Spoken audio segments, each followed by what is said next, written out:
कर्म तो कर, चुनाव तो लड़, लेकिन किस लिए लड़ता है? तू बड़ा हो जाएगा, तू सुखी हो जाएगा, तू क्या पा जाएगा? इतना ना समझ है।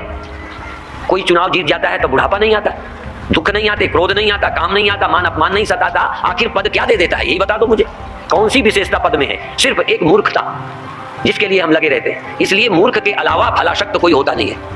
किसी कर्म की फल की आसक्ति, इतने लोग टिकट मांगते हैं, जिसे टिकट ना मिले वो पार्टी को हराता है। यहाँ तो ऐसा नहीं करते। ऐसे मूर्ख है ना पार्टी में। जो लोग कहते हैं हम देशभक्त हैं, जो कहते हैं हम पार्टी के लिए मर मिटेंगे, मन की नहीं होते ही हराने में जुट जाते हैं। ये क्या है? तुम इतने भूखे हो, इतने अधूरे हो कि अपने कमी के गड्ढे के भरने के लिए ही कर्म कर रहे हो। भगवान कृष्ण ये कहते हैं तेरे अंदर कोई ऐसी कमी और कामना नहीं होनी चाहिए जिसके लिए तू कर्म करे। इसलिए फल की प्राप्ति के लिए कर्म मत कर, केवल कर्म ही कर। कर्म में अधिकार हो, कुछ पाने में तेरी सोच ही ना हो, पाने के लिए कर्म ही ना कर। और अधिकतर क्या है कि या तो हम कर्म करते हैं तो कुछ पाने के लिए करते हैं, नहीं तो आलसी बन जाते हैं। या तो अपने लिए मेहनत करेंगे चुनाव में, यदि हमें कोई आशा नहीं तो घर बैठ जाएंगे, फिर प्रचार में ही ना जाएंगे। हम जानते हैं मानसिकता। गीता कहीं नजर नहीं आती।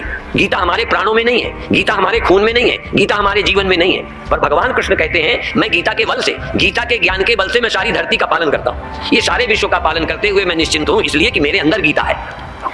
यदि तुम्हारे जीवन में भी गीता हो तो सब काम करते हुए तुम निर्द्वंद और निश्चिंत रह सकते हो।